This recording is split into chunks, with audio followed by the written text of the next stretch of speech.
সে দুজন আকাশের কথা মতন আকাশ ঘুম থেকে উঠবার আগেই আকাশের বাংলোতে এসে হাজির হয়। সবাই ফুল প্রিপারেশন নিয়ে বসে আছে। এখন খালি মুজাহিদের মোতায়েন করা হেলিকপ্টারগুলো আসা বাকি। কিছু সময়ের মাঝে হেলিকপ্টারও এসে পড়ে। একে একে সবাই হেলিকপ্টারের উপরে উঠে উঠে বসেছে।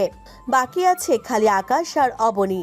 তাই আকাশ অবনীকে বলে হেলিকপ্টারে উঠে বসতে, কিন্তু অবনী তা না করে আকাশকে বলে, আমি হেলিকপ্টারে করে যাব না, আর আপনাকেও হেলিকপ্টারে করে যেতে হবে না। আপনি সবাইকে গন্তব্যের উদ্দেশ্যে রওনা হতে বলুন, আর আমি আপনাকে টেলিপোর্ট করে নিয়ে যাচ্ছি সেখানে। আচ্ছা মুজাহিদ, তোরা সবাই রওনা হ, আমি অবনীর সঙ্গে আসছি। আকাশের কথা শুনে রাজ বলে ওঠে, ভাই, আমি আগেই জানতাম আপনি ভাবির সাথে অন্যভাবে সেখানে যাবেন, তাই আমি কোনো কথাবার্তা ছাড়াই আগেই হেলিকপ্টারে এসে উঠে বসেছি। যাক ভাই, জলদি চলে আসবেন, আর ভাবি ভাইকে একটু সাবধানে সেখানে নিয়ে আসবেন। সেটা নিয়ে আপনার একদম চিন্তা করতে হবে না, আমার ওনাকে আমি ঠিক সামলে নিব। আর হ্যাঁ, একটা ইম্পর্টেন্ট কথা, আমি একটা রাস্তা বলে দিচ্ছি, আপনারা সবাই সেই পথ ধরেই যাবেন, তাহলে জলদি পৌঁছতে পারবেন। আচ্ছা ভাবি, বলেন।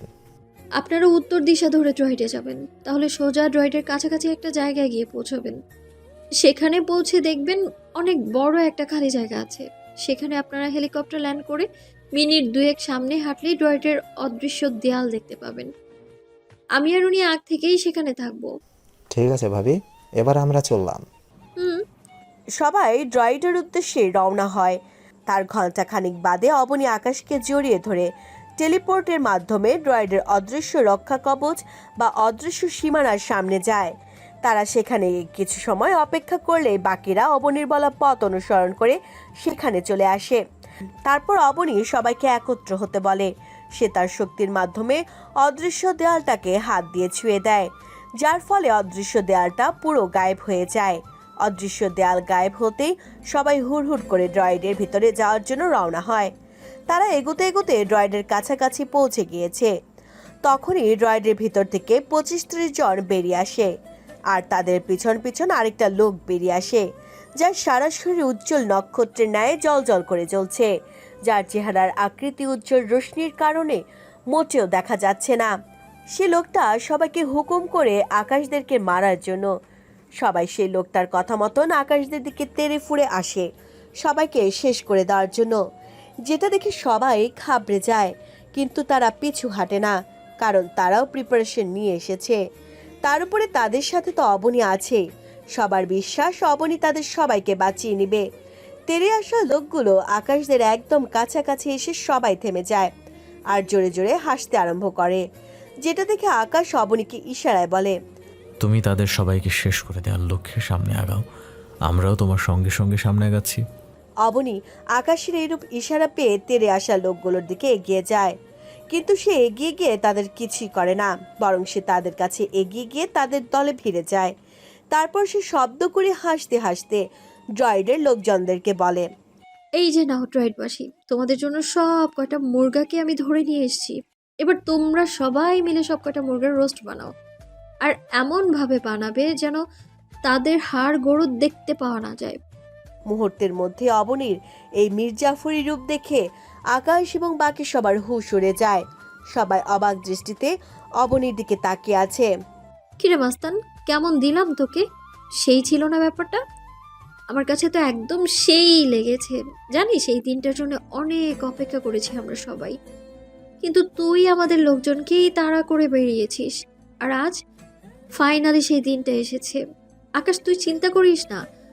সরি মাফিয়া রোবার্ট, তুই চিন্তা করিস না। তোকে একদম শান্তভাবে মেরে মাটির নিচে পুঁতে দিব। বিশ্বাস কর, কেউ তোর আর তোর চেলাপেলাদের লাশটা অবধি খুঁজে পাবে না। দেশবাসীর কাছে তোদের এই বিষয়টা একদম মিস্ট্রিয়াস মনে হবে, কারণ তোরা কোনো এককালে শহরে অনেক রাজ করেছিস, কিন্তু হুট করেই তোদের নাম নিশানা সহ সবটা গায়েব হয়ে গেছে। কেউ তোদের বিষয়ে কিছুই জানে না, কেউ তোদের গায়েব হতেও দেখেনি। তাই জাতির কাছে তোদের এই ঘটনাটা আজীবন রহস্যজনকই হয়ে থাকবে। অবনীর মুখে এমন কথাবার্তা শুনে আমার সারা শরীর পাথরের মতো হয়ে গেছে, কারণ হুট করে একটা মানুষ সেভাবে নিজের রূপ পরিবর্তন করে নিবে তা আমি কোনোদিনও কল্পনাতেও ভাবিনি। অবনীর এমন ভয়ানক রং বদল দেখে মনে হচ্ছে পুরো গিরগিটি যাতে মিলেও তার সাথে রং বদল করা পেরে উঠবে না। কারণ শুরুতে এই মেয়ে আমার একদম ঘনিষ্ঠ হয়ে গেছে, আমার সাথে নিজেকে মিশিয়ে নিয়েছে। তার চালচলন দেখে আমি কখনো আন্দাজও করতে পারিনি যে সে এমনভাবে করবে ভবিষ্যতে আমার সাথে। অবশ্য আমি আন্দাজ না করলেও কি হয়েছে, সে তো তার আসল রূপ দেখিয়ে দিয়েছে, যেটা তার আগে পরে কখনো না কখনো দেখানোরই ছিল। আর তাছাড়া কলিজায় ছুরি মারার ক্ষমতা সবার থাকে না। কাছের মানুষজন এবং সেই সাথে সকল মানুষগুলোই কলিজায় ছুরি মারার ক্ষমতা রাখে, যারা কিনা সেই ব্যক্তিটার সাথে খুব ঘনিষ্ঠভাবে মিশেছে। আর তাদের কাতারে অবনীও একজন। মেয়েটাকে ভালোবেসে আপন করে নিলাম, আর শেষমেশ মেয়েটা আমার হৃদয়ে ছুরি মেরে রক্তক্ষরণ করে নিল। যাক, ভালোই হয়েছে। তবে আমি হার মানবার মতন মানুষ নই। আমি অবশ্যই অবনীর এই আচরণের প্রতিবাদ করব। দেখি সে আমার প্রতিবাদে কিভাবে ঠেকায়। মনে মনে অবনীর জন্য হিংস্রতার আগুন জ্বলছে। তখনই সে আবার আমায় বলে উঠল, এই মাস্তান, এত কি ভাবছিস রে? একটু পর আমাদের হাতে মরবি। ওই নিজের জীবনের শেষটুকু সময় একটু ভালো করে কাটাবি, তা না সেখানে তুই কিনা আজে বাজে চিন্তা ভাবনা করে সময় অতিক্রম করছিস। অবনীর কথা শুনে হিংস্রতা আরও বেড়ে গেল, কারণ সে আমার সাথে ধোঁকাবাজি করেছে। তাই তাকে কয়েকটা কথা বলতে খুব ইচ্ছে করছে। তাই ইচ্ছে পূরণের জন্য তাকে বললাম, অবনী হতে পারে ফেরেশতা আমার প্রাণ নেয়ার বদলে তোর এবং তোর সাথীদের জান কবজ করে নিয়ে চলে গেছে। আমার জান নেবে আজরাইল? তোর কথা শুনে না খুব হাসি পাচ্ছে, বিশ্বাস কর। ইচ্ছে করছে মাটিতে গড়াগড়ি দিয়ে কতক্ষণ সজোরে হাসি আমি। হেসে নে ভালো করে, কারণ কিছুক্ষণ পর তোদের সবার কাঁদতে হবে। আমরা কাঁদবো সেই দুর্দিন কোনোদিনও আসবে না, কারণ আমাদের সবার কাছে আছে সুপারন্যাচারাল শক্তি। তোরা কিছুই করতে পারবি না আমাদের, বরং তোরা সব কয়টা আমাদের হাতে মরা পড়বি। আর সবচাইতে মজার বিষয় হলো, তোর মৃত্যুটা সবার থেকে আলাদা হবে। তোকে শুরুতে আধমরা করে মেরে তোর গলার মধ্যে পাড়া দিয়ে জিহ্বা সহ বের করে ফেলবো। তখন জবাই করে দেয়া মুরগির মতো দপাদপি করবি তুই, আর মরবি। আকাশ অবনীর কথা শুনে এবার হেসে দেয়। যদিও তার ভিতরে ঐশ্বর্যের হিংস্রতা এসে হানা দিয়েছে, কিন্তু অবনীর কথা শুনে সে আর হাসি আটকে রাখতে পারে না। তাই সে হাসতে হাসতে অবনীকে বলে, অবনী, তুই হয়তো ভুলে গেছিস স্বামীকে, তাই তোকে আবার পুনরায় মনে করিয়ে দিচ্ছি আমি কে। শোন, আমি হলাম সেই রবার্ট যে কিনা ময়দানে নামার আগে একান্তই নিজের মাইন্ডে কয়েকটা প্ল্যান সেট করে রাখে, যে প্ল্যান সম্পর্কে তার মন ছাড়া তার দেহ পর্যন্ত আভাস পায় না। আমার প্ল্যান তোর কারণে ফ্লপ হয়েছে বা এক্সিট করতে হচ্ছে, তাতে আমার কোনো লোমও ছেড়া যাবে না। কারণ ঠাকুমার ঝুলির মতন মাথার ভেতরে এক্সট্রা করে যে প্ল্যান সাজিয়ে রেখেছি, এবার সেটা মোতাবেক কাজ হবে। দেখি তোদের ক্ষমতা থাকলে এবার তোরা আমাকে আটকে দেখা। তুই রবার্ট না ফরওয়ার্ড, আর তোর মাথায় কি প্ল্যান আছে সেটা তুই নিজের ভেতরেই রাখ। তোর কোনো প্ল্যানই কাজে আসবে না, কারণ প্রথমত এটা আমাদের এলাকা, আর দ্বিতীয়ত তোদের মতো সাধারণ মানুষকে পায়ের নিচে ফেলে পিষে মারতে আমাদের সেকেন্ড সময় লাগবে। বাহ, তোদের তো দেখছি সেই কনফিডেন্স রে। তোরা আমাদেরকে পায়ের নিচে পিষে মারবি, আমরা তোদের কিছুই করতে পারবো না, কারণ এটা তোদের বাপদাদার এলাকা। তার উপরে আবার আমরা সাধারণ মানুষ। আচ্ছা শোন, আমরা কি করতে পারে তোদেরকে একটু ডেমো দেখাই। হ্যাঁ মুজাহিদ, রাজ, তোরা ওদেরকে একটু ডেমোটা দেখিয়ে দে তো। আকাশের কথা শুনে রাজ আর মুজাহিদ দুজনে সজোরে হাসতে হাসতে নিজেদের জ্যাকেট ওপেন করে, যার ভিতরে কিনা বোম রয়েছে, যেটা দেখে ড্রয়েডের লোকজন সবাই ভয় পেয়ে যায়। তখনই আকাশ অবনী এবং বাকি সবাইকে উদ্দেশ্য করে বলে, এই যে অবনী, এই যে রাজ আর মুজাহিদের শরীরে যেসব দেখছিস সেগুলো কিন্তু লাড্ডু। যেসব লাড্ডু আমি ড্রয়েডবাসীর জন্য এনেছিলাম, আর এই লাড্ডুর কামাল সম্পর্কে আমি তোদেরকে বলছি। শোন, মানুষ যত বড় নরখাদকই হোক না কেন, সে যদি একেবারে একটা লাড্ডু চাবানো ছাড়া খিলে খায়, তখন সেই লাড্ডু তার টাকরায় লেগে যায়। আর তোদেরও কিন্তু একই দশা হবে। তোদের কিন্তু এসব লাড্ডু আমি চিবিয়ে খেতে দিব না। আর এই লাড্ডু কিন্তু বাকি সবার থেকে একদম ভিন্ন, কারণ একে একবার হাত দিয়ে চাপ দিল তোদের এই ড্রয়েড এবং ড্রয়েডের শুরু থেকে শেষ পর্যন্ত পুরোটা জঙ্গল মাটির নিচে চলে যাবে। আর এর থেকে কাক পক্ষী কীট পতঙ্গ কেউ কিন্তু ছাড় পাবে না। আকাশের কথা শুনে ড্রয়েডের লোকজন ব্যাপকভাবে ভয় পেয়ে যায়। তবে অবনী এখনো আগের ন্যায় রয়ে গেছে, তার চোখে মুখে ভয় ভীতির কোনো ছাপ নেই। তাই আকাশ আবারও তাকে বলে, সুইট হার্ট, তুই হয়তো ভেবেছিস টেলিপোর্টের সাহায্যে গায়েব হয়ে যাবে। এই বোমের কারণে তোর কোনো ক্ষতি হবে না। হ্যাঁ, যার কারণে তোর কোনো ভয় লাগছে না? তাহলে শোন, এই বোম তো টেলিপোর্ট মেলিপোর্ট এইসব কিছুই মানবে না, কারণ তুই অতি জোর টেলিপোর্ট হয়ে এখান থেকে পালিয়ে অন্য কোথাও চলে যেতে পারবি, কিন্তু এই বোম মুহূর্তের মধ্যেই সমস্ত কিছুকে নরক বানিয়ে দেবে। তুই টেলিপোর্ট হয়ে যেখানেই যাস না কেন, এটা থেকে বাঁচতে পারবি না। আর তাছাড়া এই বোম তোর রক্ত থেকেই বানানো হয়েছে। আমি যেদিন রয়েডে হামলা করব বলে ভেবেছি, সেদিন এই তোর শরীরের থেকে লুকিয়ে ব্লাড নিয়ে জায়গা মতন পাঠিয়ে দিয়েছে, আর তারা সেই মোতাবেক বোম তৈরি করে সঙ্গে নিয়ে এসেছে। কি ভেবেছিস তুই আমি কোনো প্রিপারেশন ছাড়াই এখানে চলে আসছি? তাহলে তোদের চিন্তাভাবনা ভুল। আমি মরলে তোদের সব কটাকে সঙ্গে নিয়ে মরবো। এবার দেখি, হ্যাঁ ফাইন, সামনে আগা, তোদের বুকের পাটা থাকলে সামনে আগা। এবার অবনীও ভয় পেয়ে যায় আকাশের কথা শুনে, কারণ আকাশ যেটা শুনিয়েছে এখন তাকে, সেটা সে কোনোদিন কল্পনাতেও ভাবেনি। সে ভেবেছে আকাশ হয়তো অস্ত্রশস্ত্র নিয়ে হামলা করবে, কিন্তু আকাশ যে সবাইকে মুহূর্তের মধ্যে মেরে বালি চাপা দেওয়ার অস্ত্রকে সঙ্গে করে নিয়ে এসেছে, সেটা সে ভাবতেও পারেনি। তাই সে একদম চুপসে গেছে। কিন্তু সে চুপসে গেলেও আকাশ চুপসেনি, কারণ তার মন নিয়ে খেলার প্রতিশোধ সে অবনীর উপরে তুলবেই। তাই সে রাজ আর মুজাহিদ বাদে সবাইকে বলে, এই তোরা অবনীকে ছাড়া বাকি সব কটাকে গুলি করে তাদের শরীর ঝাঁঝরা করে ফেল। আর রাজ আর মুজাহিদ, তোরা দুজন প্রস্তুতি নে রাখ ভালো করে। কামাইনার বাচ্চাগুলো কোনো পদক্ষেপ নিতে চাইলে একদম ট্রিগার চেপে দেবে। ঠিক আছে ভাই। আকাশের কথা মতন আকাশের লোকজন সবাই ড্রয়েডের লোকদের দিকে আন্ধাধুন গুলি ছুটতে থাকে। এতে করে ড্রয়েডের অনেক কয়েকজন সদস্য জায়গার মধ্যে নিচে প্রাণ হারায়, কিন্তু কেউ কোনো পদক্ষেপ নেয় না, কারণ উপর থেকে বহু আগে একটা আদেশ জারি করে দিয়েছে তাদের উপরে, কেউ যদি ড্রয়েডের উপর কখনো হামলা করে তাহলে নিজেদের প্রাণ দিয়ে হলেও ড্রয়েডকে তারা যেন রক্ষা করে। কারণ একটা ড্রয়েড স্থাপন করতে তাদের অনেক পরিশ্রম হয়েছে, তার উপরে প্রতিটা ড্রয়েডে তাদের অনেক গোপন জিনিস রয়েছে। তাই সবাই যেন নিজের প্রাণ দিয়ে হলেও ড্রয়েডকে রক্ষা করে, তাই তারা সেটাই করেছে। কেউ আকাশদের দিকে হামলা করছে না, কারণ আকাশদের দিকে হামলা করলে পুরো শহর গায়েব হয়ে মাটির নিচে ঢুকে যাবে। দেখতে দেখতে সবাইকে মেরে ফেলেছে আকাশের লোকজন। হাতে গোনা খালি অবনী আর সাথে দুজন বেঁচে আছে, আর সেই ব্যক্তিটাও এখনো বেঁচে আছে, যার শরীর থেকে কিনা উজ্জ্বল কোনো রশ্মির ন্যায় জ্বলজ্বল করছে।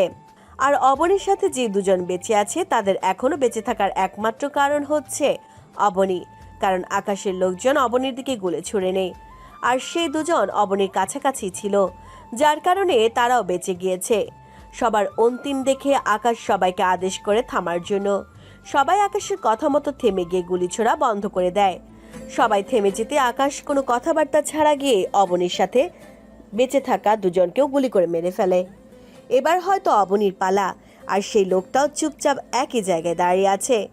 আকাশ কোনো চিন্তা ভাবনা ছাড়াই পিস্তলটা খুলে নিয়ে পিস্তলের ডাট দিয়ে ঝাম করে একটা বাড়ি মেরে দেয় অবনীর মাথায়, যার ফলে অবনীর মাথা ফেটে রক্ত বের হতে আরম্ভ করে, কিন্তু অবনী এক ফোঁটা শব্দও করে না। এদিকে অবনীর রক্ত দেখে আকাশের ভিতরটা কেমন যেন মুচড়ে ওঠে, কিন্তু সে থামে না, কারণ বেঈমানকে ছাড় দিতে নেই, না হয় সে আবার সুযোগ পেলেই বেঈমানি করে বসবে। যার কারণে আকাশ আবারও পিস্তলের ডাট দিয়ে অবনীর মাথায় মারবে বলে হাত উত্তোলন করে। তখনই সে লোকটা অবনীকে সঙ্গে নিয়ে হুট করে কোথায় যেন গায়েব হয়ে যায়, যেটা দেখে আকাশের মাথায় রক্ত চটে ওঠে, কারণ সে প্রতিশোধ নিতে পারেনি। তখনই রাজ পাশ থেকে এসে বলে, ভাই, বেইমানটাকে নিয়ে তো সেই লোকটা গায়েব হয়ে গেছে, এখন কি করবেন? কি আর করব, সবাই মিলে তাদের ড্রয়েডের ভেতর ঢুকবো, তারপর হাঙ্গামা মাচাবো। ঠিক আছে ভাই, চলেন। আর একটা জিনিস কিন্তু সেই ছিল, আপনি হুট করেই বোম দেখিয়ে সবাইকে ভয় পাইয়ে দিয়েছেন, তার উপরে বেঈমানটাকে বলেছেন তার রক্ত দিয়েই নাকি বোম তৈরি করা হয়েছে। ভাই বিশ্বাস করেন, এই কথা শুনে আমার চরম হাসি পাচ্ছিল, এই ভয়াবহ পরিস্থিতিতেও। টেকনিক না খাটালে আজ তাদের বদলে আমরাই শেষ হতাম, তাই টেকনিক খাটিয়েছি। আচ্ছা শোন, এইসব কথাবার্তা বাদ দিয়ে রেখে সবাই সামনে আগা, ওদের ড্রয়েডের ভেতরে যাব। আচ্ছা ভাই। আকাশের কথা মতন সবাই ড্রয়েডের ভিতরে চলে যায়। ড্রয়েডের ভিতরে গিয়ে সর্বপ্রথম তারা পুরো ড্রয়েডের তল্লাশি নেয়, কিন্তু তারা ড্রয়েডের ভিতরে কাউকে দেখতে পায় না। কিন্তু রাজ তল্লাশি করতে করতে একটা গোপন দরজা খুঁজে পায়, যেটার কড়ায় তালা লাগানো ছিল, আর দরজার উপরে লেখা প্রবেশ নিষেধ। রাজ এই খবর এসে আকাশকে দেয়। আকাশ সবাইকে নিয়ে দরজার সামনে আসে, তারপর একজনকে বলে দরজা ভেঙে ফেলতে। আকাশের কথা মতন একজন পিস্তলের ডাট দিয়ে তালায় বাড়ি মেরে দরজা ভেঙে ফেলে। দরজাটা ভাঙতেই দেখে বিশাল বড় সুড়ঙ্গের মতন রাস্তা, আর সেই রাস্তার মাঝপথে কিনা অবনী পাগলের মতন শুয়ে আছে, যেটা দেখে আকাশ সবাইকে সাথে নিয়ে জলদি করে অবনীর কাছে যায়। অবনীর কাছে যেতে আকাশ দেখতে পায় অবনীর মাথা থেকে রক্তক্ষরণ হতে হতে আশেপাশের অনেকটা জায়গা রক্তে লাল হয়ে আছে, যেটা দেখে আকাশের মাথা ঘুরে ওঠে, কারণ রক্তের পরিমাণটাও অনেক বেশি। আকাশ অবনীর মাথা থেকে এমন রক্ত পড়তে দেখে মুহূর্তের জন্য সে ভুলে যায় অবনী একটা বেঈমান, তাই সে অবনীকে হাত দিয়ে নাড়িতে ডাকতে আরম্ভ করে। তখনই আকাশ অনুভব করে অবনী মরে গেছে। সে আর নিঃশ্বাস ফেলছে না, তার উপরে নড়াচড়াও করছে না, একদম মূর্তির ন্যায় এক জায়গায় ছিটকে পড়ে আছে, যেটা দেখে আকাশের বুকের ভেতর খা খা করতে আরম্ভ করে, যার কারণে সে ধ্রাম করে অবনীর পাশে হাত পা গুটিয়ে বসে পড়ে। তার ভেতরে দুনিয়ার সমস্ত অস্বস্তি সে ভর করেছে। অবনী যে তার প্রাণের শত্রু সেটা তার মনেই নেই। অবনীকে মৃত অবস্থায় দেখতে পেয়ে আকাশের অসীম মনোবলে যেন ভাটা পড়েছে। সে পুরো শকড হয়ে অবনীর দিকে তাকিয়ে আছে। তার এমন অবস্থা দেখে পাশ থেকে রাজ আকাশের হাত সঙ্গের তাড়নায় জাপটে ধরে। আকাশের হাত জাপটে ধরার পর রাজ আকাশকে বলে, ভাই, আমি জানি আপনার ভিতরে এখন কি চলছে। আমি যতই আপনাকে বুঝ দেই না কেন বা অবনী ভাবি যতই বেইমানি করুক না কেন, তারপরেও তার এই অবস্থা দেখে নিজেকে সামলে রাখা দুষ্কর। কিন্তু ভাই, কি আর করার, নিয়তিতে যা ছিল তাই হয়েছে। আপনি প্লিজ এসব বিষয় নিয়ে ভেঙে পড়বেন না, কারণ আমাদের সংগ্রাম এখনও শেষ হয়নি।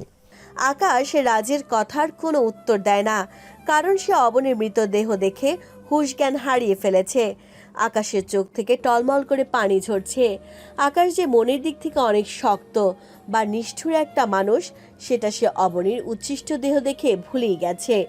তার মাথায়ও নেই সে একটা বেইমানের জন্য চোখের পানি ছেড়ে কান্না করছে। অবশ্য এই কন্ডিশনে আকাশের কেন যে কোনো মানুষেরই হয়তো নিজেকে সামলে রাখতে পারবে না, কারণ একটা মানুষের উপর তত সময় প্রতিশোধ নেওয়া যায় যতক্ষণ না তার শরীরে প্রাণ থাকে, কিন্তু একটা মানুষ যখন মরে যায় তখন তার উপরে প্রতিশোধের পালাও শেষ হয়ে যায়। ওপরওয়ালা প্রতিটা মানুষকে সৃষ্টি করার সূত্রে তার ভিতরে রাগ, জেদ, অভিমান সবকিছু ঢুকিয়ে দেয়, আর সেই অভিমানের যাত্রাপালা চলে সেই ব্যক্তিটার শেষ নিঃশ্বাস অবধি। তেমনিভাবে আকাশেরও অবনীর ওপরে কঠোর রাগ বা অভিমান ছিল, কিন্তু বর্তমানে অবনীর মৃতদেহ দেখে তার ভিতর থেকে সমস্ত রাগ, অভিমান দূর হয়ে গেছে। তাই সে প্রতিটা মানুষের মতন বিদায় লক্ষ্যে অবনীর জন্য নিজের চোখের পানি ঝরাচ্ছে। অপরদিকে রাজ প্রথমবার আকাশকে বাধা দিল, এবার আর দেয় না, কারণ কিছু সময় মানুষ যেটা করতে চায় তাকে সেটা করতে দেওয়া উচিত, না হয়তো তার ভিতরে সেটা রেশ থেকে যায়। তাই রাজ আকাশের হাত ছেড়ে দিয়ে চুপচাপ পাশে দাঁড়িয়ে থাকে। এভাবে কিছুক্ষণ সময় অতিক্রম হয়। সবাই পাশে দাঁড়িয়ে দাঁড়িয়ে চুপচাপ অবনীর জন্য করা আকাশের পাগলামো দেখছে। ঠিক তখনই আকাশ হুট করে বসা থেকে উঠে দাঁড়িয়ে যায়। তার চোখের পানি মুছে নিয়ে সবাইকে বলে, এই সবাই সুরঙ্গের পথ ধরে সামনে আগা, আর অবনীকে এভাবেই এখানে পড়ে থাকুক। আকাশের কথা শুনে রাজ আকাশকে বলে ওঠে, ভাই, কোনো মানুষ মারা গেলে তার মৃত্যুর ক্রিয়াধারা করা উচিত। সেখানে অবনী ভাবি তো আপনার খুব কাছের একজন মানুষ ছিল। আমার মতে তেনার মৃত্যুর কাজ সম্পন্ন করে আমাদের সামনে যাওয়া উচিত। রাজ, নিয়ম নীতি যাক যেখানে খুশি, তোরা সবাই অবনীকে এভাবেই ফেলে রাখ আর সামনে আগা, কারণ এটা একটা সুড়ঙ্গ বা টানেল। আমরা অবনীর লাশের ক্রিয়াধারা করতে গেলে ঝামেলা পেকে যাবে। দেখা যাবে আমরা এই সুড়ঙ্গের ভেতর ফেসে গেছি, না হয় এই সুড়ঙ্গকে হারিয়ে ফেলেছি। তাই যেটার ভেতর সূত্রপাত করেছি সেটা ধরে সামনে আগা। বেঁচে থাকলে ফিরে এসে ওর মৃত্যুর কাজ সম্পন্ন করব। ঠিক আছে ভাই, তাহলে। আকাশের কথা মতন সবাই সামনের দিকে এগোতে থাকে। রাজ সবাইকে লিড করে সামনের দিকে নিয়ে যাচ্ছে, আর আকাশ রাজের পিছন পিছন হাঁটছে। তারপর আকাশের পিছন পিছন সবাই একইভাবে যাত্রা শুরু করেছে। তারা সেই সুড়ঙ্গের পথ ধরে আধ ঘন্টা খানিক হাঁটার পর তারা একটা জায়গায় এসে পৌঁছায়, যে জায়গায় পৌঁছানোর পর আশেপাশে তাকাতেই তাদের সবার মাথা খারাপ হয়ে যায়, বিশেষ করে আকাশে, কারণ সে তার লোকজন নিয়ে অন্য একটা ডাইমেনশনে চলে এসেছে। তারা যেই জায়গায় এসেছে সেই জায়গায় অবস্থা দেখে কোনোভাবেই মনে হচ্ছে না এটা একটা পৃথিবী, মনে হচ্ছে যেন এটা পৃথিবীর বাহিরের কোনো একটা জায়গা। সবাই চোখ বুলিয়ে আশেপাশে দেখতে থাকে। তখন মুজাহিদ আকাশকে বলে ওঠে, ভাই, আমার মনে হচ্ছে আমরা পৃথিবী ছেড়ে ভিন্ন কোনো গ্রহতে চলে এসেছি, কারণ এই জায়গার অবস্থা দেখে কোনোভাবেই এটাকে পৃথিবী বলে মনে হচ্ছে না। মুজাহিদ, আমি নিজেও বেশ অবাক হচ্ছি, কিন্তু জায়গাটা দেখে এইভাবে চিন্তা ভাবনা করা ঠিক হবে না। ভাই, চিন্তাধারা না করে কি করব বলেন? একে তো বিশাল বড় একটা জায়গা, যেই জায়গার আগে পিছে যেদিকেই তাকাচ্ছি সেদিকেই সূর্য আর কাচের রিফ্লেকশন দেখা যাচ্ছে। তার উপর আপনি একবার মাথার উপরের সাইডে খেয়াল করে দেখুন, টুকরির মতো বড় বড় কি যেন ঝুলে আছে। আমার তো মনে হচ্ছে সব এলিয়েনের বাচ্চা। মুজাহিদ, তোর কথা শুনে হাসবো নাকি কাঁদবো বুঝতে পারছি না। তবে হ্যাঁ, ঠিক এই জায়গার পরিবেশ দেখে আমার মনে হচ্ছে আমরা ভিন্ন কোনো ডাইমেনশনে চলে এসেছি। তবে তার মানে সেই যে ভিন্ন ডাইমেনশনটা এলিয়েনদের জগৎ, সেটাতে আমি একমত না। কারণ সত্যিকার অর্থে এলিয়েন এক্সিস্ট করে কিনা সেটাই তো শিওর বলতে পারছি না। তাহলে কি করে তুই এটাকে অদ্ভুত প্রাণীর গ্রহ বলে দাবি করিস? ভাই, হতে পারে আমার কথার কোনো লজিক নেই, তবে আমি বিভিন্ন মুভিতে দেখেছি এমন সিন, তাই হুট করে উদ্ভট কথাটা বলে ফেলেছি। আচ্ছা, বাদ দে এখন এসব টপিক, আর সবাই মিলে রাস্তা খোঁজা ট্রাই কর। কারণ সামনে কাচের রিফ্লেকশন দেখা যাচ্ছে, তাই আমার মনে হয় আশেপাশে কোথাও কোনো রাস্তা আছে। আর তাছাড়া আমরা সবাই মিলে চাইলে সামনে যেতে পারি, কিন্তু আমার কেন যেন মনে হচ্ছে সামনের দিকে ট্র্যাপ ফেলানো আছে। তাই তোরা আশেপাশে রাস্তা খুঁজতে আরম্ভ কর। আকাশের কথা মতন সবাই রাস্তা খোঁজার জন্য লেগে পড়ে, কারণ সামনে কোনো গন্তব্য দেখা যাচ্ছে না। তার উপরে তারা সুড়ঙ্গের পথ ধরে এখান পর্যন্ত এসে পৌঁছেছে, কিন্তু সামনে যাওয়ার আর কোনো রাস্তা খুঁজে পাচ্ছে না। তাই আকাশের আদেশে সবাই কাজে লেগে পড়ে। রাজ রাস্তা খোঁজার উদ্দেশ্যে কয়েক কদম সামনে এগোতে সে হুট করে মাটির ভিতরে ঢুকে যায়, যেটা দেখে সবাই রাস্তা খোঁজা বাদ দিয়ে রাজের দিকে এগিয়ে যায়। কিন্তু তার আগে জমিনের মাটি রাজকে নিজের কবলে নিয়ে চলে গেছে। রাজের গায়েব হয়ে যাওয়া দেখে আকাশ সবাইকে বলে, এই, তোরা সবাই এই জায়গাটা খোদাই করার ব্যবস্থা কর, কারণ এই জায়গা দিয়ে রাজ মাটির নিচ দিয়ে ঢুকেছে। আকাশের কথা শুনে মুজাহিদ বলে ওঠে, ভাই, মাটি খোদাই করার দরকার নেই, আমি এখানে একটা মাইন্ড বসিয়ে দিচ্ছি, তাতে করে খোদাইয়ের কাজ হয়ে যাবে। আচ্ছা, তবে তাই তুই কর। ভাই, করছি। আকাশের সম্মতি নিয়ে মুজাহিদ একটা মাইন বসিয়ে দেয় মাটির উপরে, যেই জায়গা দিয়ে রাজ মাটির নিচে ঢুকে গিয়েছে। মুজাহিদ মাইন বসানোর কিছু সময় পর সেই মাইনটা ফুটে যায়, যেটাতে করে মাটি খোদাইয়ের কাজ হওয়ার সাথে সাথে সেই জায়গা দিয়ে আবারও একটা টার্নাল হয়ে যায়, যেটা দেখে আকাশ সবাইকে আদেশ করে টার্নাল বা শীর্ষ সুড়ঙ্গটার ভিতর দিয়ে একে একে সবাইকে প্রবেশ করতে। আকাশের কথা মতন সবাই শীর্ষ সুড়ঙ্গটা দিয়ে প্রবেশ করে। আকাশও বাকি সবার সাথে সুড়ঙ্গের ভিতর প্রবেশ করেছে। সুড়ঙ্গের ভিতরে প্রবেশ করতেই দেখে রাজ সেই সুড়ঙ্গের ভিতরে রাস্তায় দাঁড়িয়ে আছে, যেটা দেখে সবাই খুশি হয়ে যায়। পরবর্তীতে আকাশ, রাজ এবং সবাইকে নিয়ে সেই সুড়ঙ্গের কাঁচা রাস্তা ধরে আগের ন্যায় সামনের দিকে এগোতে আরম্ভ করে। এভাবে 15-20 মিনিট যাত্রা করার পর হুট করে সুড়ঙ্গটা কাঁপতে আরম্ভ করে, যার কারণে সবাই ঢুলে মাটিতে পড়ে যায়। সুড়ঙ্গটা এখনো ঢুলছে। আকাশ আর বাকি সবাই মাটি থেকে উঠে দাঁড়ানোর প্রয়াস করে। এর মধ্যে আবার সুড়ঙ্গের মাটি ফেটে বড় বড় টুকরো হয়ে হাওয়ায় ভাসতে আরম্ভ করে এবং সাথে আকাশের লোকজন কয়েক ভাগে বিভক্ত করে ফেলে, যেটা দেখে সবাই ভয় পেয়ে যায়। কিন্তু আকাশ সবাইকে আশ্বাস দিয়ে বলে ভয় না পেতে। তাই সবাই নিজেকে সামলে নেয়, কিন্তু কেউ কিছু বুঝে উঠতে পারছে না যে কি হচ্ছে।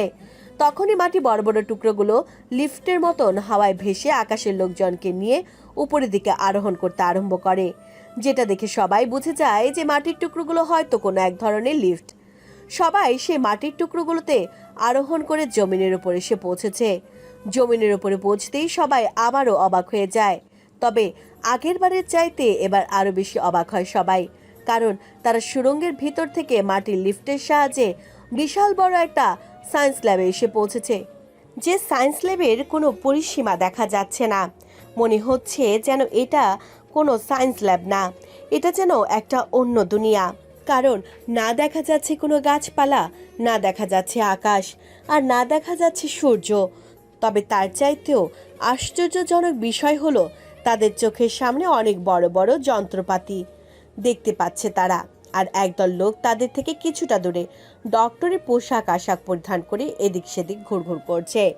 আকাশ সেই লোকগুলোকে দেখতে পাওয়া মাত্রই আন্দাজ করে নেয় এরাই হয়তো সেই সায়েন্স ল্যাবের ডক্টর, যারা কিনা মানুষের দেহের সাথে উদ্ভট কর্মকাণ্ড করে তাদেরকে মানুষ থেকে নরপশু বানিয়ে দেয়। তাই আকাশ সবাইকে আদেশ করে, তোরা কয়েকজন বেটাদেরকে গুলি করে মেরে ফেল, আর তাদের থেকে একজনকে ধরে নিয়ে আমার সামনে আয়। আকাশের কথা মতন কয়েকজন ডক্টরদের দিকে অগ্রসর হতে থাকে তাদেরকে গুলি করে মেরে ফেলার জন্য।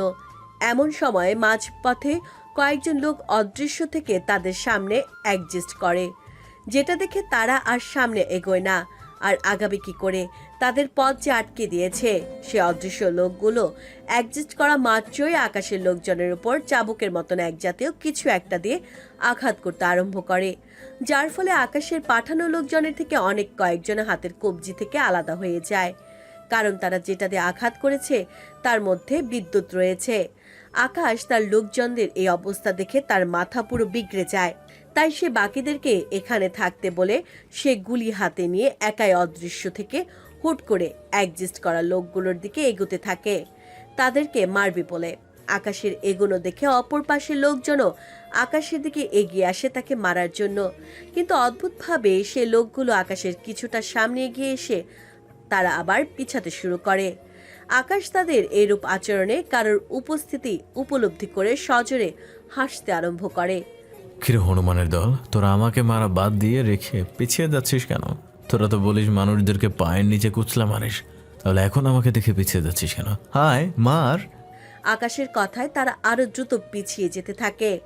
আকাশও তাদেরকে ছাড়ার মতন মানুষ নয়, তাই সে জোর কদমে তাদের দিকে এগিয়ে গিয়ে গুলি ছুটতে আরম্ভ করে। আকাশের গুলিতে অদৃশ্য থেকে অ্যাডজাস্ট করা লোকজন থেকে দুজন মারা যায়, যেটা দেখে বাকিরা আবার অদৃশ্য হয়ে যাওয়ায় পায়তারা করে। তারা অদৃশ্য হয়ে গিয়ে একটা গোপন সিকিউরিটি সিস্টেম রুমের মাঝে ঢুকে যায়, কিন্তু তাতেও কোনো কাজ হয় না, কারণ আকাশ তাদেরকেও দেখতে পাচ্ছে। আকাশের বাকি সঙ্গী সাথীরা কেউ তাদেরকে দেখতে পাচ্ছে না, কিন্তু আকাশের চোখের জ্যোতি কেন জানি হুট করে বেড়ে গেছে। তার সাথে সাথে আবার আকাশ অদ্ভুত রকমের একটা শক্তি অনুভব করছে নিজের শরীরে। তাই আকাশ কোনো ধরনের চিন্তা ভাবনা ছাড়া সেই সিকিউরিটি সিস্টেমওয়ালা রুমটার মধ্যে একাই ঢুকে পড়ে, তারপর সবাইকে গুলি করে মেরে ফেলে। তাদেরকে মারা শেষ করে আকাশ রুমটা থেকে বেরিয়ে এসে ভাবতে থাকে, আচ্ছা লোকগুলো আমায় দেখে এত ভয় পেল কেন? তারপরে আমি তাদেরকে মেরে ফেললাম, কিন্তু তারা আমাকে মারার বিন্দুমাত্র পরিমাণ ইচ্ছাও পোষণ করলো না। তারা তো চাইলে আমার সাথে লড়াই করতে পারতো, কিন্তু সেটা না করে চুপচাপ রুমটার মাঝে দাঁড়িয়েছিল। তার মানে কি আমার তখন সেই অনুভূতিটা সত্যি ছিল? তার মানে কি অবনী এখনও মরেনি? কিন্তু আমি তো নিজেই অবনীর লাশ দেখে এসেছি। এসব নিয়ে ভাবতে ভাবতেই নিজেদের লোকের কাছে ফিরে আসলাম। তখনই রাজ আমার ভাবুক চেহারা দেখে বলে উঠল, ভাই, ওই যে দেখা যাচ্ছে রুমটার দিকে। আপনি রাগান্বিত ভঙ্গিমায় এগিয়ে গেলেন, তারপর রুমের ভেতরে ঢুকে কি করলেন কে জানে, কিন্তু রুম থেকে বেরিয়ে এলেন ভাবুক হয়ে। কাহিনীটা কি ভাই? রাজ, কাহিনীটা কি আমি নিজেও জানি না, তো একটা জিনিস আমি বেশ ভালো করে উপলব্ধি করতে পারছি। কি জিনিস ভাই? আমার শরীরে হুট করে আগের চেয়ে আরও দ্বিগুণ শক্তি অনুভব করছি আমি, আর সেটা এখানে আসার পরই হয়েছে।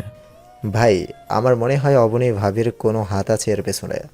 রাজের কথা শুনে তৎক্ষণাৎ আমার রক্ষা কবচের কথা মনে পড়ল।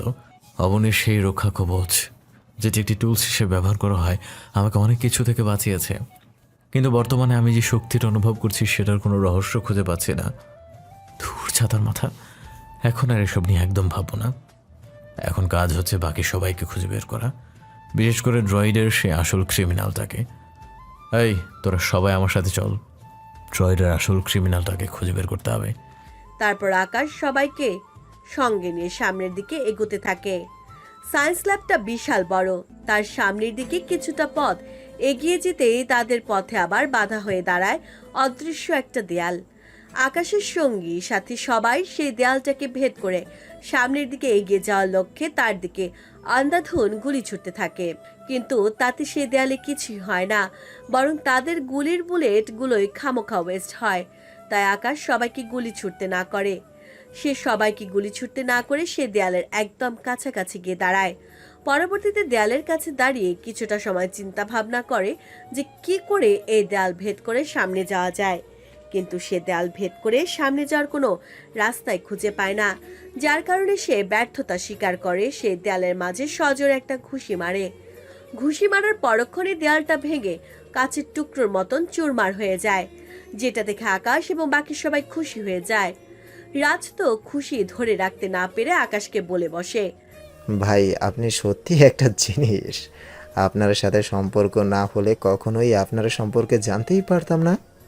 রাজ, এখন নিজেকে কন্ট্রোল করে সামনে চলো, কারণ সামনে আমাদের জন্য কোনো মুসিবত অপেক্ষা করছে, আল্লাহই ভালো জানেন।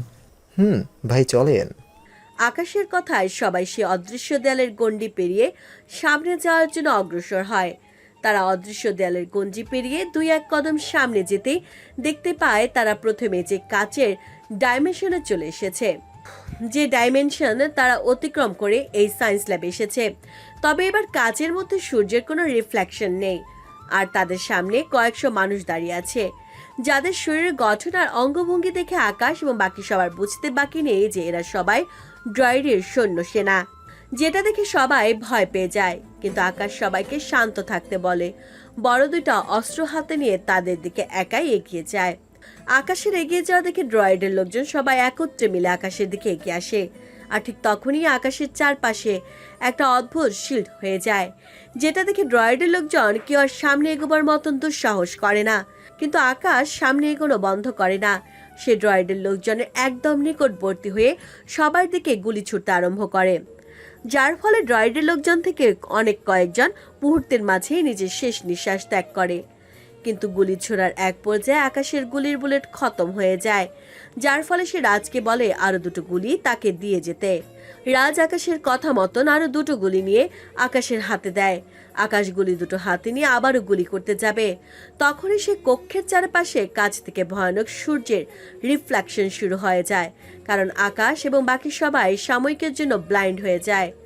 তারা যখন স্বাভাবিক হয় তখন তারা দেখতে পায় সূর্যের রিফ্লেকশন বন্ধ হয়ে গেছে, আর তাদের সামনে নক্ষত্রের ন্যায় তীব্র রশ্মির সে লোকটা দাঁড়িয়ে আছে, যার শরীরের চারপাশে গোলাকার বৃত্তের ন্যায় উজ্জ্বল রশ্মি কিছু একটা ঘুরপাক খাচ্ছে। সবাই ভ্যাবাচাকা খেয়ে যায় সে লোকটাকে দেখে, কিন্তু আকাশ সে লোক এবং বৃত্তের ন্যায় গোলাকার উজ্জ্বল রশ্মিটাকে দেখে মুহূর্তের মাঝে বুঝে ফেলে এই লোকটাকে, কিন্তু সে তাকে কিছুই বলে না। তখনই সে লোকটা আকাশকে বলে ওঠে, কি অনেক পালোয়ান হয়ে গেছিস মনে হয় তুই, খামাকা আমার লোকজনকে ধরে ধরে মারছিস, তারপর ড্রাইভে চলে এসেছিস ড্রাইভকে আর আমাকে ধ্বংস করবি বলে। সাহসের তো এখনো কিছুই দেখিস নাই। আমি সাহস দেখানো শুরু করলে তুই সচ্ছলভাবে দাঁড়িয়ে থাকতে পারবি না। তুই যত বড় শক্তিশালী হোস না কেন, তোর সেই শক্তি আমার শক্তির সামনে ফিকে পড়বে। বাহ, তোর তো দেখছি বুকের পাটা অনেক বড়, সাথে গলার জোরও বেশি। আচ্ছা একটু ওয়েট কর, তোকে একটা মজার জিনিস দেখাচ্ছি আমি, কাল চলে আয়। লোকটা কাল বলে ডাক দিতেই একজন লোক অদৃশ্য থেকে অবনীকে নিয়ে প্রকট হয়। লোকটা অবনীর চুলের মুঠি চেপে ধরে অবনীকে নিয়ে আসে, সে লোকটার হাতে সঁপে দেয়, যে কিনা তাকে ডেকে আনিয়েছে, মানে হলো ড্রয়েডের রাজা, যার নাম কিনা ডেভিল রিপার। সেও অবনীর চুলের মুঠি চেপে ধরে। অপরদিকে আকাশ অবনীকে দেখে খুশিতে আত্মহারা হয়ে যায়, কিন্তু পরক্ষণেই তার মন খারাপ হয়ে যায় অবনীর শরীরের অবস্থা দেখে, কারণ অবনীর শরীরে অনেক জায়গায় আঘাতের চিহ্ন দেখা যাচ্ছে, তার উপরে অবনীর নাক মুখ থেকে চুইয়ে চুইয়ে রক্ত পড়ছে, যেটা দেখে আকাশের বুঝতে বাকি নেই যে অবনীর উপরে তারা টর্চার করেছে। তাই আকাশ ডেভিল রিপার দিকে তেড়ে যায় তাকে মারার জন্য, কিন্তু ডেভিল রিপার কোমর থেকে একটা ছুরি বের করে অবনীর গলায় চেপে ধরে আকাশকে বলে, আর এক কদম সামনে গেলে তোর প্রিয়তমা চিরতরে শেষ হয়ে যাবে, তাই তুই যেখানে আছিস সেখানে দাঁড়িয়ে পড়। আকাশ ডেভিল রিপারের কথা চুপচাপ দাঁড়িয়ে পড়ে, কারণ সে অবনীর কোনো ক্ষতি হতে দিবে না। তখনই অবনী হাসতে আরম্ভ করে, যেটা দেখে ডেভিল রিপার তার অন্য একটা হাত দিয়ে অবনীর পিঠে মধ্যে ধ্রাম করে একটা ঘুষি মারে, যার ফলে ব্যথার চোটে অবনীর চোখ দিয়ে পানি পড়তে আরম্ভ করে। কিন্তু তারপরেও সে হাসি থামায় না, সে হাসতে হাসতে ডেভিল রিপারকে বলে ওঠে, তোর জম তোর সামনেই দাঁড়িয়ে আছে, আর কিছুক্ষণের মধ্যেই তিনি আজরাইলের সাথে ডিল করে তোদের প্রাণ ভোমরা হাতে তুলে দিবে তার। অবনীর মুখে এমন কথাবার্তা শুনে ডেভিল রিপার অবনীর গলায় চেপে ধরা ছুরিটা হালকাভাবে চাপ দেয়, যার ফলে অবনীর গলার উপরে কিছুটা চামড়া কেটে গিয়ে রক্ত বের হতে আরম্ভ করে। পাশ থেকে দাঁড়িয়ে আকাশের দৃশ্য দেখতে পেয়ে উন্মাদ হয়ে যায়, তাই সে আবারও এগোতে থাকে ডেভিল রিপারের দিকে, কিন্তু ড্রয়েডের রাজার কথার মাধ্যমে আবারও আকাশকে থামিয়ে দেয়। এই পালোয়ান, সামনে আগানোর চেষ্টা করিস না, না হলে আমার হাতে থাকা ছুরিটা তোর প্রিয়তমার গলায় বসিয়ে দিব। ডেভিল রিপারের মুখে এমন কথাবার্তা শুনে আকাশ তাকে বলে, এই তুই অবনীকে ছেড়ে দে। তোর যদি কোনো ধরনের প্রতিশোধ নিতে হয় তাহলে তুই আমার উপরে নে, কিন্তু ওকে ছেড়ে দে। আকাশের মুখে এমন কথাবার্তা শুনে ডেভিল রিপার অট্টহাসি দিয়ে হাসতে হাসতে আকাশকে বলে, জানিস এখন আমার কি খুশি লাগছে, তবে একটা সময় আমি খুব ভয়ে ছিলাম, কারণ এই বেকুব মেয়েটার উপরে আমি সর্বপ্রথম ইন্সপিরেশন করেছিলাম। তখন আমি ইন্সপিরেশন সম্পর্কে ভালো করে জানতাম না, যার ধরন আমি এই মেয়ে শৈলে কয়েক ধরনের ইন্সপিরেশন করি, যার ফলে এই মেয়ে ঐশ্বর্যের শক্তিশালী হয়ে যায়, যার ধরন এই শক্তির কোনো শেষ নেই। আর আমিও সে ফর্মুলা হারিয়ে ফেলি, যার কারণে তার মতো দ্বিতীয় কাকে মানাতে পারিনি। সো এ মেয়ে আমার সাথে বেইমানি করেছে, এ মেয়ে আমার সাথে বেইমানি করে তোর সঙ্গ দিয়েছে, তার শরীরে রক্ষা কবচটা তোর শরীরে পরিধান করে দিয়েছে, যার ফলে তোর 80% শক্তি দূর হয়ে গেছে। এমনকি এই রক্ষা কবচের কারণে আমার লোকজন তোর উপর আক্রমণ করতে পারছে না। আমি এই কারণে সেদিন এই মেয়েটাকে উঠিয়ে এনেছি, তবে আমি এই মেয়েকে সহজে উঠাতে পারতাম না। আমি এই মেয়েকে নিয়ন্ত্রণ করার জন্য তার ক্রমকে নিয়ন্ত্রণ করার চেষ্টা করি, এতে করে তার ক্রম কিছুটা আমার কন্ট্রোলে চলে আসে। তা এই কাবিল তার ক্রমকে ধ্বংস করার দেওয়ার জন্য তোকে সাথে নিয়ে অন্য কোথাও যায়, আর আমি তখন এই মেয়েকে লোকজন সাথে নিয়ে উঠিয়ে আনি, জায়গায় দাঁড়িয়ে একটা ক্রমকে তোর কাছে পাঠিয়ে দিই, যেটাকে তোরা সুরঙ্গে মরে থাকতে দেখেছিস। এই ক্রমটাকেও আমি মেরেছি, তাই এখন আমার রাস্তা ক্লিয়ার। তোর মাঝে তার শক্তি রয়েছে, তুই চাইলে আমাদের সবাইকে মেরে ফেলতে পারিস। আমি জানি তুই সেটা করবি না, কারণ তোর প্রিয়তমার গলা আমি ছুঁয়ে ধরে রেখেছি। আমিও জানি তুই আমার কিছুই করতে পারবি না, তাই নিজের ভালো চাস তো অবনীকে ছেড়ে দে। আমি কথা দিলাম আমি তোর কোনো ক্ষতি করব না। না, আমি এই ভুল করছি না। তুই তোর অবনীকে জীবিত চাস তো তুই নিজেকে গুলি করে মেরে ফেল, তাহলে তোর প্রিয়তমা মুক্তি পাবে। আকাশ ডেভিল রিপারের কথা শুনে বুঝতে বাকি নেই যে সে তাকে শেষ করে অবনীকেও মেরে ফেলবে, তাই সে হাত দিয়ে ডেভিল রিপারের দিকে ইশারা করে। এতে করে ডেভিল রিপার হাওয়ায় ভাসমান হয়ে যায়। কিন্তু ড্রয়েডের রাজাও ক্রিমিনাল কম না, সে হাওয়ার ভাসমান হওয়ার আগে অবনীর গলা শক্ত করে চেপে ধরে, যার ফলে তার সাথে সাথে অবনীও হাওয়ায় ভাসতে আরম্ভ করে। যেটা দেখে আকাশ ডেভিল রিপারের দিকে অন্য হাত দিয়ে গুলি তাক করে বলে, তুই নিজের জীবন বাঁচাতে চাস তো অবনীকে ছেড়ে দে, নইলে তুই মারা পড়বি আমার হাতে। আমি তোর প্রিয়তমাকে ছাড়ছি না, কারণ আমি নিজেকে ছাড়া কাউকে বিশ্বাস করি না, আর তুই তো আমার শত্রুপক্ষ, তোকে বিশ্বাস করা কোনো প্রশ্নই আসে না। এমনিতে আকাশের রাগ চটে আছে অবনের শরীরের কন্ডিশন দেখে, তার উপরে ডেভিল রিপারের কথা শুনে তার রাগের মাত্রা নিজের সীমা অতিক্রম করে ফেলে, যার কারণে সে কোনো চিন্তা ভাবনা ছাড়াই ডেভিল রিপারের উপর গুলি করে বসে। অন্যদিকে ডেভিল রিপার আকাশের গুলি ছোড়া দেখে সে অবনীর গলায় ছুরি চালিয়ে দেয়, যার পর দুজনেই মাটির মধ্যে ছিটকে পড়ে। ডেভিল রিপার আকাশের গুলি খেয়ে জায়গার মধ্যে নিজের প্রাণ হারিয়েছে। ডেভিল রিপার মরার পরক্ষণে সে বৃত্তাকার রশ্মিটা এসে আকাশের চারপাশে ঘুরতে আরম্ভ করে। আর অন্যদিকে অবনীও মৃত্যুর সাথে পাঞ্জা লড়ছে, কারণ তার গলার রগ ডেভিল রিপার কেটে দিয়েছে। অবনীর গলার থেকে চিরচির করে রক্ত পড়ছে। দূর থেকে দাঁড়িয়ে আকাশ অবনীর এই রূপ অবস্থা দেখে দৌড়ে অবনীর কাছে যায়, কিন্তু তার কাছে যে পৌঁছানোর আগে অবনীর দেহ থেকে প্রাণ ভ্রমরা আকাশে উড়ে যায়, যেটা দেখে আকাশ অবনীর মাথাকে নিজের কোলের মধ্যে তুলে নিয়ে চিৎকার করে কাঁদতে আরম্ভ করে। আকাশের সাথে সাথে রাজ, মুজাহিদ এবং সবাই চোখের পানি ছেড়ে দিয়ে নীরবে কান্না করতে আরম্ভ করে। আকাশ পুরোপুরি ভেঙে পড়েছে অবনীর মৃতদেহ দেখে, তার যেন বিশ্বাস হচ্ছে না অবনী মরে গেছে। সে পাগলের মতো করতে আরম্ভ করেছে। কিছুক্ষণ অবনীর কপালে চুমু খাচ্ছে, কিছুক্ষণ অবনীর শরীর নাড়িয়ে তাকে ডাকছে, কিন্তু অবনীর কোনো সাড়া দিচ্ছে না। আর দিবেই বা কি করে? মরা লাশ কি কখনো মানুষের ডাকে সাড়া দেয় নাকি?